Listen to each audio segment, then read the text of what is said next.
This is NewsHour, live from the BBC with me, Tim Franks. Anyone who saw the pictures that day of the invasion of the Capitol watched goggle-eyed at the events. I certainly did, sitting in this same seat at the same time. NewsHour was on air as the Capitol precinct was breached, and then the corridors and chambers of Congress stormed. But there was another view, another experience altogether, of those who were already inside the Capitol complex at the time. People such as the Democratic Congressman Dean Phillips. He was in the chamber of the House of Representatives. When was he first aware that an attack was afoot?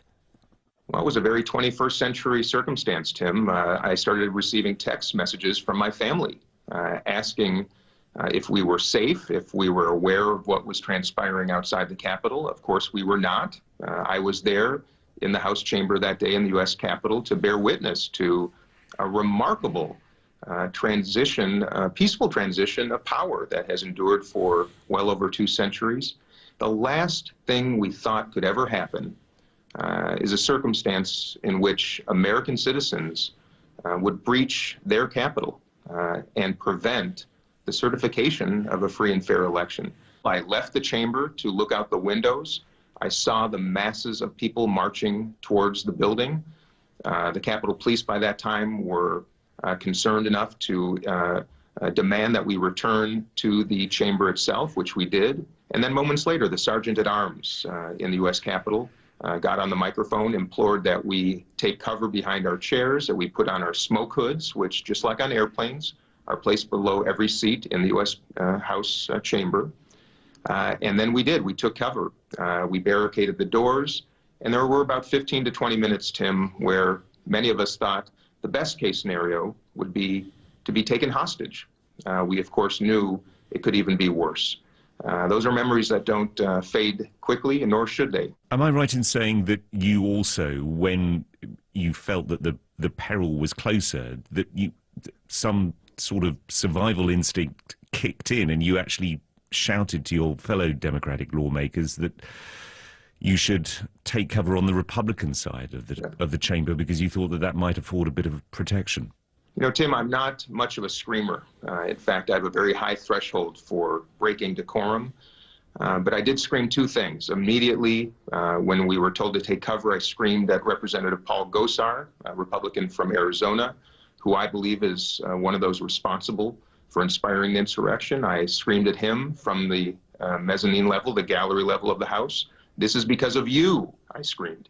And then when we recognized that the chamber was about to be breached, I did. I screamed at my colleagues, about 20 of us, to follow me, to come across to the other side of the chamber. For those who do not know, there's the Democratic side and the Republican side. I implored they follow me because I thought we could blend in with the Republican colleagues, because surely the insurrectionists were coming after we Democrats. It's a year now since that happened. From what I recall on the day, I mean, I was broadcasting on the day and I spoke to some of your colleagues on both sides of the aisle, and the shock was palpable. And there was a sense of, it felt at that time of, my goodness me, something has gone horribly wrong here and there needs to be a reckoning. But that sense of unity and purpose, which I was picking up on, I mean, a year on, you tell me, it feels as if that's a mirage, that we've returned to, broadly, 2 very different views of what happened on that day and the import of what happened on that day. Well, I believe it's fair to say that one of the great diseases of politics is that self-preservation seems to always take precedence over principle. There was a remarkable spirit of unity in the hours after the insurrection. We were placed in a safe room together, Democrats and Republicans, who had endured the same thing together. And the feeling of unity actually was one I will never forget, because I was inspired by it. I was optimistic that maybe this event, maybe this singular event, horrific event in American history, would actually bring us together and recognize that we have an obligation beyond political parties. I remember Liz Cheney, who at that time was a senior member of Republican leadership in the House of Representatives. I was with her when we were watching the events play out on the television screen in the safe room. She was resolute from that very moment that we had to do something. Many of her colleagues on the Republican side of the aisle felt the same way. And I am one of many who am disappointed, saddened, and frankly disgusted by the erosion of that recognition that we had to stick together and do this together. I know that people such as you will point to Republican politicians, social media, news outlets, and others for trying to inculcate what you would say is a skewed view of the events of the 6th of January. And yet it is the case that polling suggests a majority of Republican voters think that those people who breached the Capitol were trying to preserve democracy, that they believe that the election was stolen. A third of Americans, according to recent opinion polls, say that violent action against the government can be justified.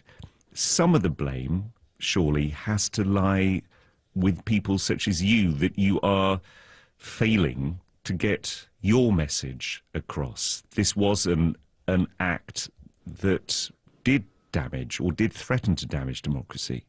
There's a singular person, in my estimation, responsible for a lot of what has transpired in our country, around the world in the last couple of years, including January 6th, and that is the former president himself. The lie, the disgusting nature of its propagation, the inability to acknowledge truth is a terrible disease. We are facing two diseases in this world right now, COVID and the disease of disinformation. When it is propagated by world leaders with platforms the size of his, using social media, it is terribly disconcerting. But I guess if the case is that clear, my question is, how far do you think the events of January the 6th last year were an aberration, and how far could they be a portent of what is to come? Sadly, I do believe January 6th was a little bit of both. My hope, my sense of optimism, is that it is an aberration, that thoughtful men and women in the United States will conclude that there's no winning in this type of battle, if you will. We in the United States endured a civil war in the 19th century. It's one that we never hope to repeat again for reasons that are surely obvious. I do believe it's an aberration. I do not believe that my Republican colleagues, many of whom I call good friends, want to see the erosion, further erosion of our institutions of democracy, our elections, and faith in them. I do believe that we will recover from this. I do believe that many have been inspired. I do believe that many have woken up, if you will, to the fragility of democracy, not just in the United States, but around the world. It is up to us, collectively, both here in the United States and overseas. If we wish to preserve freedom, we've got to earn it. It is a garden we've got to tend to. We've got to water it, take care of it, and then we will prosper. But that takes everybody, not just elected officials. And that is my mission. I know it is shared by many on both sides of the aisle. It is time that we get to it, and that is what the year ahead begs for. The Democratic Congressman from Minnesota, Dean Phillips. You're listening to NewsHour.